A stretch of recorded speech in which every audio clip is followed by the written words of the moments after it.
We're live now. Yay! Yay. And this is the part where we stall and wait for people to join it. This is like where we just drink coffee and people watch us drink coffee till they're ready.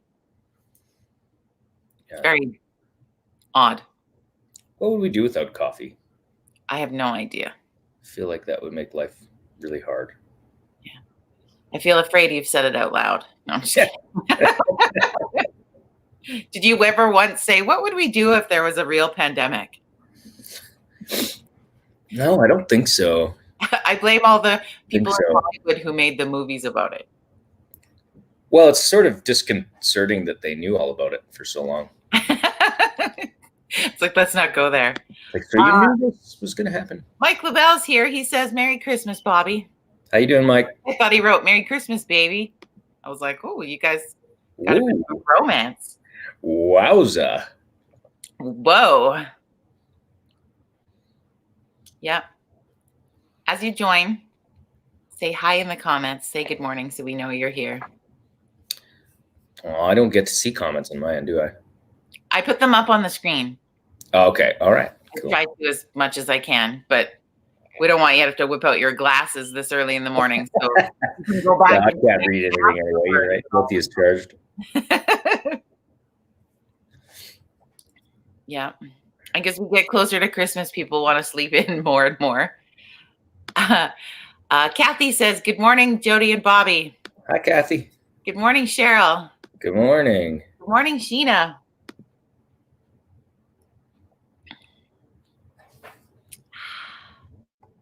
Got anything fun in your coffee today? Did you make it festive?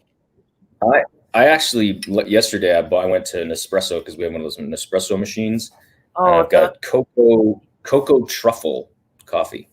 Ooh, I love it. That's my dream. I want an espresso. They're so good. They're really great. I really love the coffee. Two problems. One, I drink way more coffee. Yeah. And two, it's not cheap. It's not the machines are cheap, but it's the pods. Mm-hmm. Yeah, it keeps you. I have this dream that I'm going to get one on sale. And it's going to be this smoking great price. And then I'm only going to treat myself to one a day. All lies. I don't think it'll happen, but Costco does have them on sale like right now. Really? Mm-hmm. Oh, good morning. Good morning. I'm drinking out of my Rudolph cup today, so I'm feeling extra festive. Grinch shirt. It's the shout out. You can't really see it. Shout out to movies today. Welcome to Virtual Coffee Club. This Festive Friends Week, and I'm excited to connect with my longtime friend and introduce you to our club. Please welcome Bobby Wills to the show. Hey, everybody. You look like you're in a little pub. Yeah, this is. You break into one? Yeah. What? Yeah, we broke into one last night. We've been here all night. No, this is the studio area at the house here where we do some recording. So I did most of the album that we have coming down here, and then we'll do some live stuff down here and what have you too. So it's kind of fun.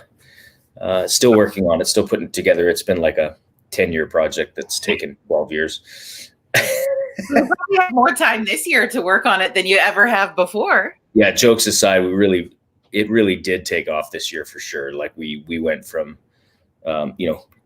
having some gear down here to actually having it look like a space. So it's, I'm happy with it. It's fun. It's kind of a nice little retreat to come play some music and close the doors and lock everybody out and just enjoy some time. So it's been really good. It's funny. The pandemic has been bad in so many ways, but for me personally, musically, it was pretty good at the beginning because I didn't have anything to do but, sit here and create music. And that was great for like 2 months. And now I just want it to be over. Yeah. Well, I think there will be stiff competition in 2021 for music being released, because I think that's what all y'all have been doing through this whole time is creating, which I think is fantastic. But yeah. My wife is wandering in here. Good morning. It's been good. Jody says hi, Tim. It's been good. I don't know if that'll be the truth though. Most of the studios, we were lucky because we were in Nashville. We actually we did the run home thing. Yeah. and get across the border before they shut it down in March. And we were fortunate to have gotten through a bunch of the creative process and built a bunch of the stuff and done all the pre-production stuff on everything, so that when we got home, it was just easy to plug it in and go. A lot of people had projects just get stopped because they couldn't carry on. We were fortunate enough to have enough stuff here, at the house and in the studio here to just continue and finish. So it'll be interesting. I think there might be a bit of a slow reaction to new music for some guys, just because it was hard to get in and do it. I guess so. Yeah. Not everybody has a home studio. Well, and it's co-writing and all the rest of it. Music Row gets shut down, and so depending on who your writer friends are and stuff, it took us a little while to get, as a songwriting community, it took us a little while to embrace Zoom. Usually the magic happens in the kitchen before usually someone says something in the kitchen when you're having coffee in the morning that ends up being the song you write that day. So without some of that sort of pre-songwriting communication and hangout, sometimes you don't have an idea. So kind of interesting how it's all morphed and changed, but it's settled in and become pretty normal now. Well, and I think if nothing else, I feel like we will have learned through this process too, how as human beings, as souls walking around in human bodies, we get an incredible amount of energies from each other that I don't know if people were really super aware of before, and maybe they won't be now. And I've just got really too in tune with myself during all this time alone. But there's something about energies bouncing off each other and being in a room with somebody where when you bounce ideas or thoughts or even just that chemistry that happens between people, it's weird to not have that. I always think of it like as a release, whether you had a good day or a bad day. There's a mechanism that you normally have where you sort of have these opportunities to sort of let it go, if you will. And I think being alone all the time, you hold on to stuff for longer periods of time. I just think it's harder. I think it's harder emotionally to stabilize without, having friends and family and what have you around to sort of be able to vent to, or even just to help you forget about your crappy day, and now that's a lot harder. So someone needed to put, like, my Alexa has not been the therapist I had wanted her to be. So someone needs to really reprogram that to be like, when I'm asking her questions, that she can really give me a little bit deeper of an answer would be nice. Yeah. Well, she just has to say, and how does that make you feel? Right. That's all she has to say. That's all it needs to be programmed. Yeah. Maybe I should put an alert. You can program alerts in them. I could just have her just say, Jody, how do you feel? Yeah, I don't feel very good today. Oh, tell us how that makes you feel. Well, I feel really crappy. Oh, and how does that make you feel? Like I'm going to throw you out the window. Yeah. I think human interaction is definitely a part of it. I think people are missing that. I know I certainly am. I'm fortunate because I've got the girls here, but but you still miss some of those moments with friends. Now, what's it like in having that studio space in the basement, like being able to work on some of the stuff for the next album and that kind of thing, because it's a different environment for you? Have you liked that? Yeah, I loved it initially. I miss the old way of doing things again. But at the beginning it was great because it was new and it required so much work that it was fairly intensive in the sense that, your mind was on fixing it and making it work. All the sound, you put up all your sound deadening materials, and then you have to move them around the room, and then you got to set up your microphone. So it was so busy that it was sort of great for time. And, getting to work from home and go up and have lunch and come back down and all that stuff was great. I think anybody that's been working from home for a while can appreciate it. It's really great at first. And then eventually you're like, I want to see a human being or like have a conversation.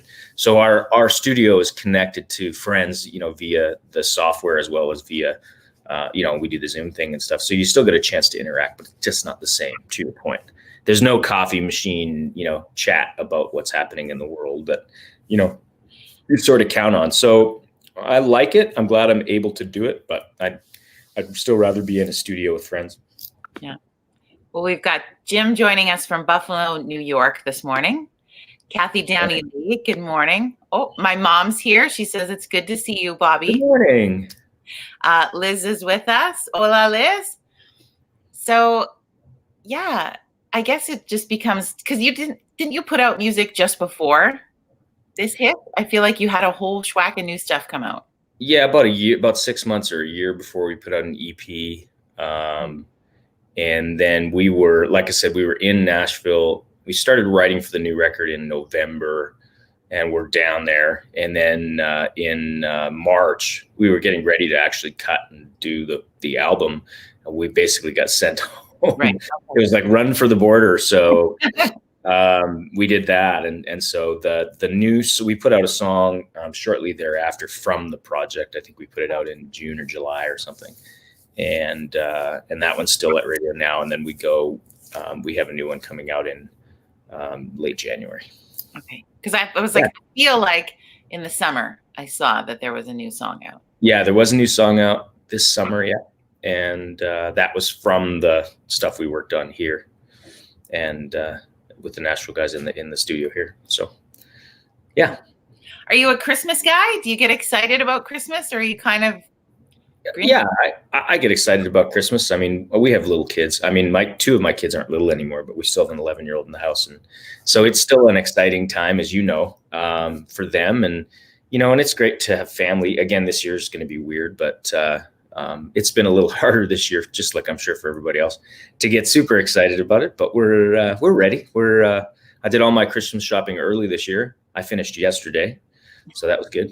Woo! Yeah, usually I'm out right now on the 24th, 23rd or 24th scrambling, but I actually finished on the 22nd this year, so I'm quite proud of myself.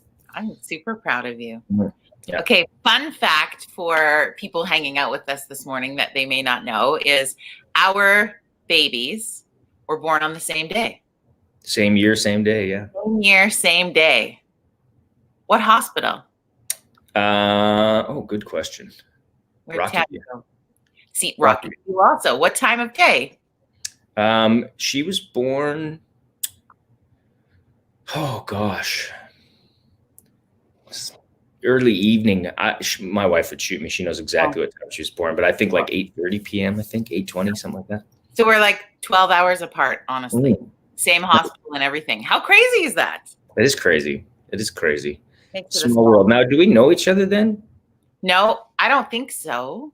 2009. No, we probably wouldn't have. It was a year or so later. I feel like it was 2010 when we met. Yeah, 2010. The Man with No Past record was the one that was out that we were shilling everywhere and came to see you. And you came to hang out in High River with me, and we've been fast friends ever since. And then the other fun fact is your and I's birthday are a day apart. Mm-hmm. I'm the 20th. You're the 21st. Yeah. I feel like I was born in 1982. Yeah, right. Yeah. I'm like, we don't need to know if we're the exact same age and 20 minutes apart because we don't care anymore. But with our kids, actually, 1982 makes us old now too. Let's say 1986. I know. Well, I've been meeting people. Someone the other day I was writing down info and they were born in the 90s, and I'm like, that's not okay. We can't be friends. I'm not okay with this. Well, my son was born. My oldest was born on Christmas or New Year's Eve, 1997. Right. So that's that. When I see kids that were born in 1997, and I see those age groups, I just shake my head, thinking, this can't be possible. Yeah, like how can you possibly be an adult in this world? If you thought the pandemic went by quickly, how about the last 20 years? Exactly. Well, children, they're the only life sentence you'll ever get, hopefully. Yeah. Yeah. Keep it on the up and up. Yeah.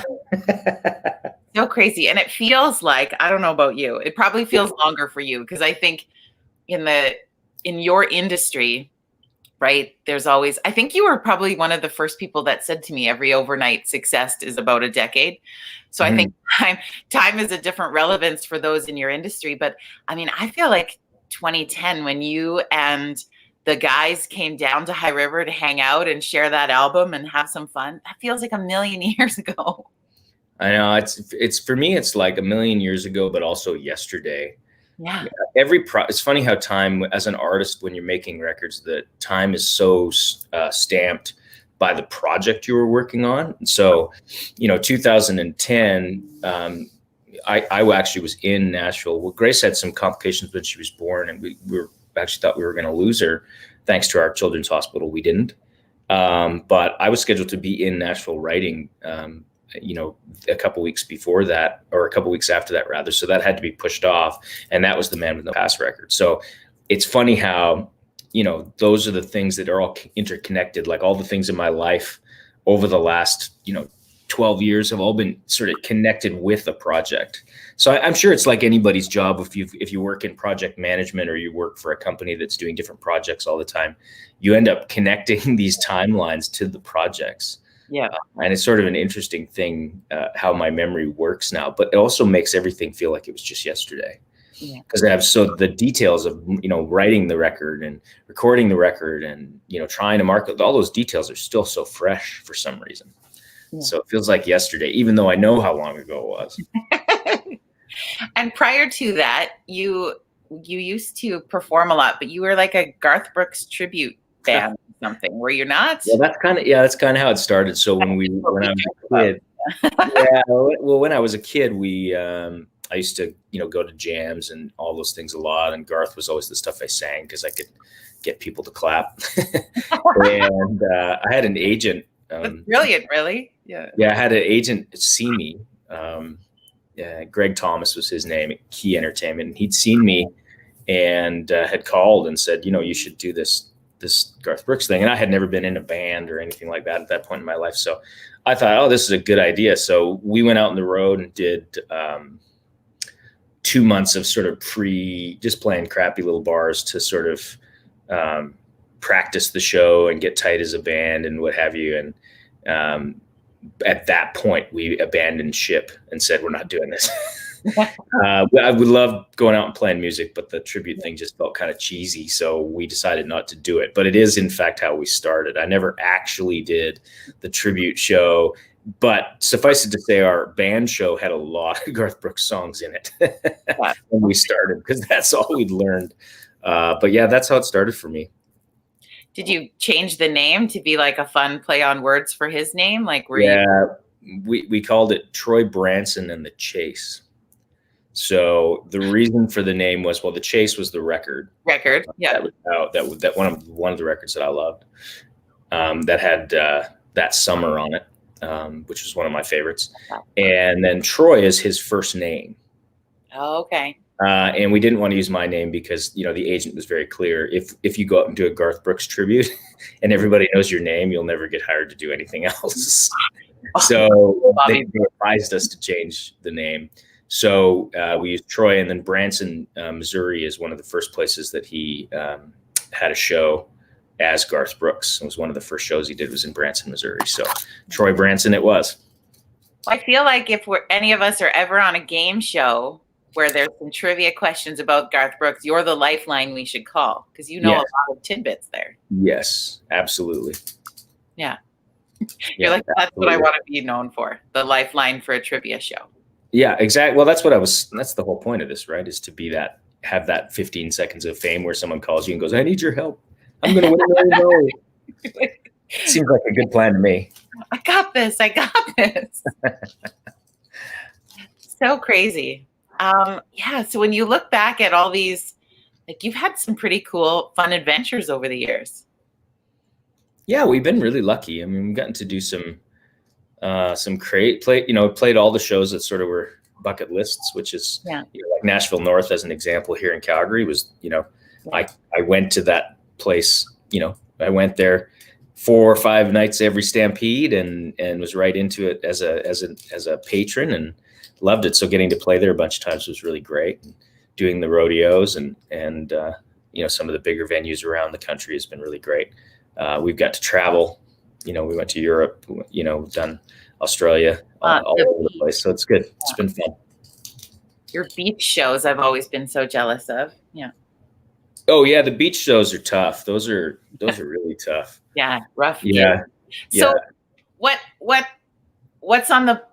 still on the list that you wish to attain? I feel like this year shakes the foundations for all of us on goals a little bit, and it's hard to think about them in this while we're inside this, but what's still on that list of things you wish to attain?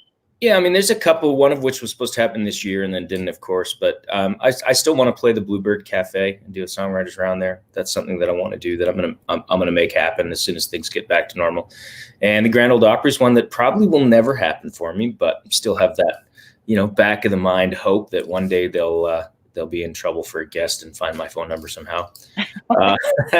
So there's a few things. There's lots still left to do. We'd love to get a number one song before things are finished and so on. But truthfully, there's a changing of the guard that happens in the music business. If you get a 10-year run, you're probably one of the lucky ones. And we're at that 10-year spot now. And, you sort of, with COVID, we don't know. I mean, I don't know. I don't think there's going to be shows this summer. And if there is, there'll be much more, or they'll be muted compared to what they would normally be. So I don't know where that leaves some of us that have been around for a while, to be out of or off the road and not be out with fans and stuff. And I don't know, it's going to be interesting to see who survives it and who doesn't. And for me, this summer was really strange because normally I'm, Thursday night on an airplane and usually Sunday mornings. And I try to come home as early as possible, but usually Sunday mornings really early. You're on a flight from somewhere home. And this year I just was in my backyard. It's really weird. But it was wonderful too. I haven't been able to relax for a summer with the family and just do sort of normal family things over the summer in a number of years. So it was a bit of an eye opener as to what else can happen in life. Yeah. Well, and I think it puts those in your industry, like anybody that I've talked to through the pandemic, it puts you in a hard place to give real answers because you never want to put off the impression that you wouldn't want to stay and hang out with your family. Of course, we all want those things. But when your heart and soul is also tied into that performance and that tour and that piece. And so like longing and missing that at the same time of realizing this, like what a back and forth of emotions. Yeah, it's weird. And it's always been that way in the sense that I've always wanted to go play the show and I've always wanted to stay home and not leave the house, and be with the family. So you always have those. This year was a good reminder about maybe what's important. And I don't think that's unique to me. I'm sure most people watching would agree. This has been one of those years where you discover for yourself what's important, maybe in a way that you hadn't considered before. So that certainly happened for me. And being home this summer was really nice. I'm hoping that next summer I'll have some shows to play. But that's that's just a unique experience for next summer that I'm hoping happens. But, I'll probably dial some of that back. Yeah. Going forward after after this year and what I've learned and wanting to spend a little more time at home. My youngest daughter, kind of grew up with me gone all the time because she was at that age where things were starting to go for me and we were busy. And, now it's, my older two kids never had to deal with that. They were sort of on the other side where I was trying to, succeed and establish myself. So it's a very different experience for them. And I want to normalize that for her at some point. So we'll probably dial things back a little. We'll see. But I did miss it, but it was a good lesson to not have it too. Well, and it gives you the opportunity to pick and choose the things. Yeah. Instead of being the slave to this sort of mentality in that industry that you have to do it all. And if you don't do it all, there's no success there. And so there's been this shift. I think the music industry will have one of the biggest shifts because the definition of success has changed so dramatically. And I think it happens even I watch it in having been a 20 plus year veteran of radio medium, and now what the world looks like in radio's role has also changed and shifted so much. And so there's just interesting dynamics at play that definition of success is way different. Yeah, it's way, way, way different. And yet it's funny because I think that the entertainment business, you really do have to be all in or not. And, sometimes that's the difference. I would always say to people, the most talented people I know in music are not the people you hear on your radio, which isn't taking anything away from the people on the radio. But there's still a requirement that this becomes like your only thing. Like, this is what I care most about, and I'm going to make this happen. We talked off air about some friends and some people we know who take it a little maybe too far. And yet they seem to be the ones that really rule the roost, because they're constantly on Instagram, and they're constantly on Facebook, and they're constantly on Twitter. And so I don't know where it's shifting. I think people are getting a little tired of, the constant barrage of social media by these celebrities. And yet it's such an important medium. So it's going to be interesting to see where that goes.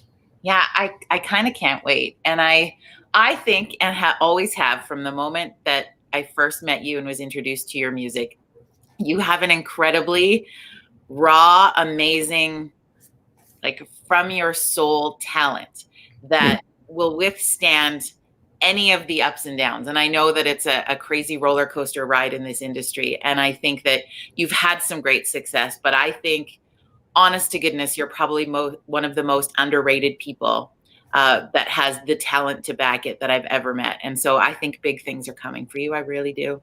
Well, whatever you want those to look like. That's really sweet. I appreciate you saying that.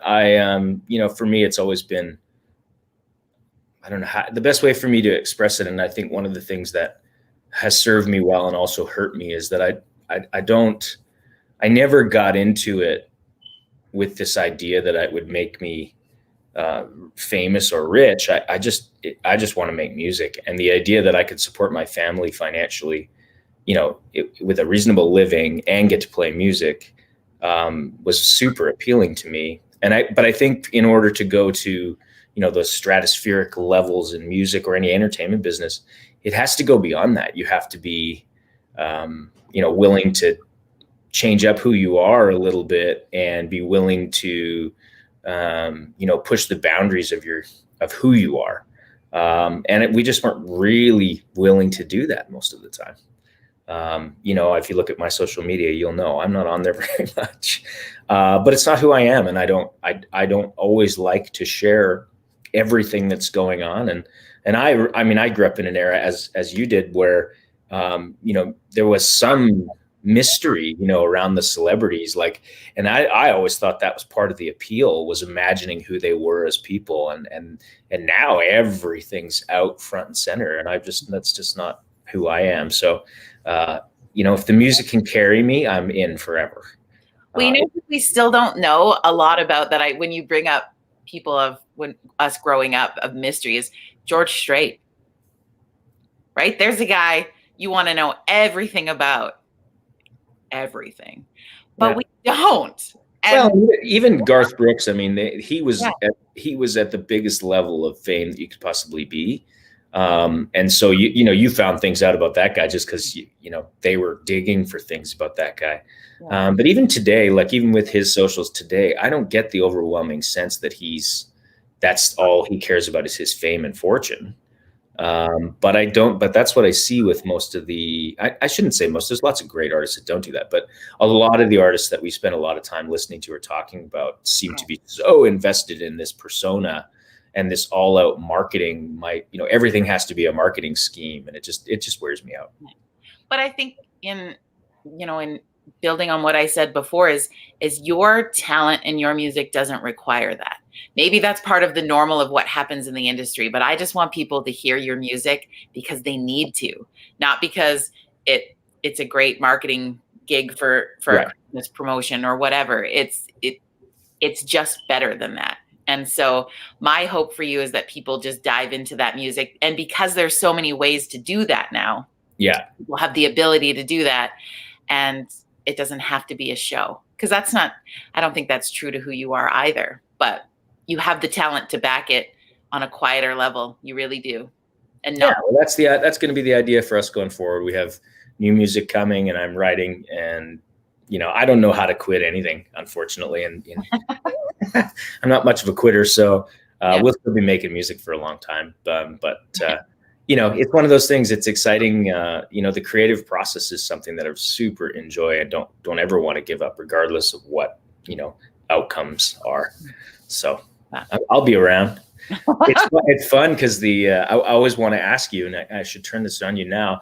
with Okay. radio and some of the changes, one of the things we've seen during the pandemic, a lot of stations, and I'm speaking about country radio stations, a lot of stations dialed back new music and cranked up their gold catalog. So for those that are listening, the gold would be like George Strait or, Garth Brooks or some stuff from the past, say 90s, 2000s, 5, 10, 15 years old, but was like the big hits from those eras.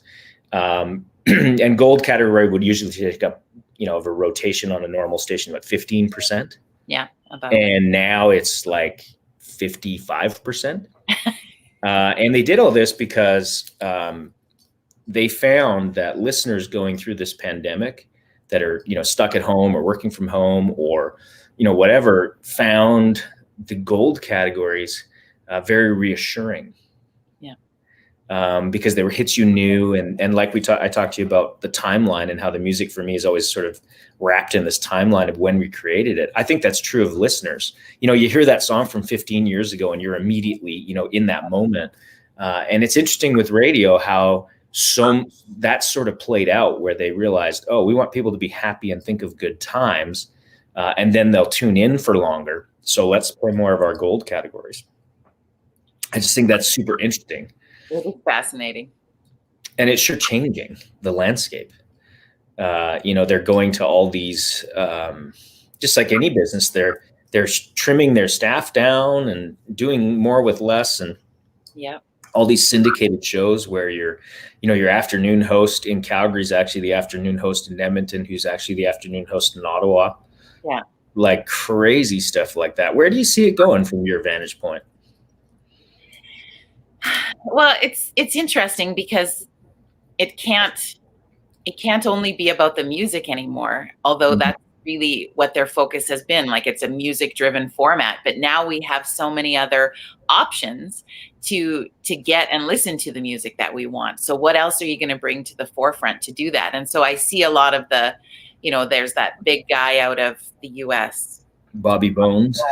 Right. And so he's on every syndicated everything because they're trying to draw in something unique of his, but there's not a lot of depth there. So I look at that being like, man, it would be cool to have a gig like his. Boy, that would be fun. But I don't know if they don't start having ways that people really form a connection with who is there. Yeah. It's really just going to become a streaming service. I honestly could see it because I think what always drew me and why I spent the bulk of my career in a smaller market instead of going into big markets. I could have went into big markets, but I loved in a small market.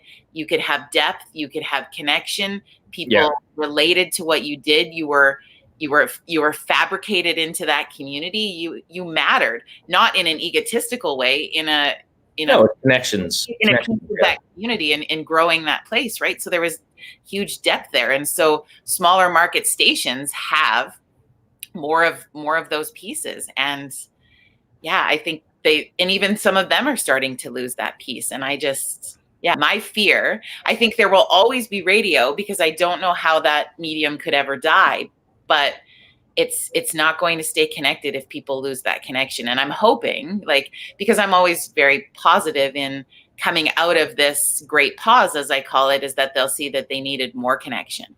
Right. You hear now more, even the big city stations, the bulk of their content you're listening to is people who are texting in or calling in. It's becoming about the listener instead of about the announcer, which is always how it should have been.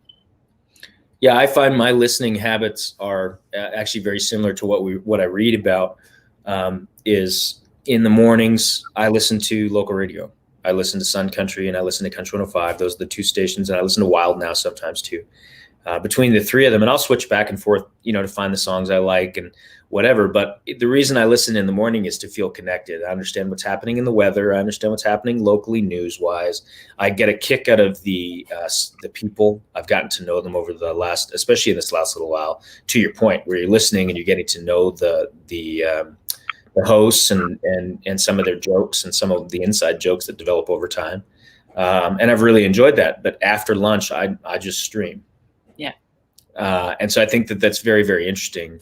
And it seems to me that, there's a choice to make. The connection either comes from real people that are really connected to their communities, or it's the real talented folks that can draw an audience and really connect. So it's going to be interesting to see, especially for the small guys, whether or not it makes sense as a business to, do you hire someone and develop that skill to draw an audience and help be part of the development of an artist, so to speak, or do you just syndicate to somebody that already can connect with an audience? It's going to be interesting. Yeah, it'll be an interesting battle of dollars, which it always has been in that industry. Yeah. But yeah. I don't know. I miss it terribly. I know that, but what's that? I said I miss it terribly. Oh yeah, I miss it too. I miss going around to radio. That's one of the things we would have done is a radio tour, and those are always fun. The travel sucks, but the people are great. So fun. Yeah, it'll be interesting to see what happens. But yeah, we did a Zoom radio tour, and it wasn't, just to our point of earlier, just not the same. It's getting to hug people you haven't seen since CCMAs and so on. So sort of missed that this year. Anyway, well, we could probably talk for hours. We've gone a little over our 20 minutes, but oh no. But we just get chatting, and we haven't got to talk for so long. So thanks to those who've stuck it out for the whole time. Yeah, thanks for hanging out with us and listening to us talk about stuff that was totally uniquely about us. So thank you. Ramble back and forth. Yeah, but it's good. And I appreciate your time this morning. And anytime. You and the fam have an amazing Christmas. You also, and thank you everybody for tuning in. I appreciate it. And with any luck, we will see you all in person this summer. Here's hoping. Here's hoping. All right. Thanks. We'll see you guys.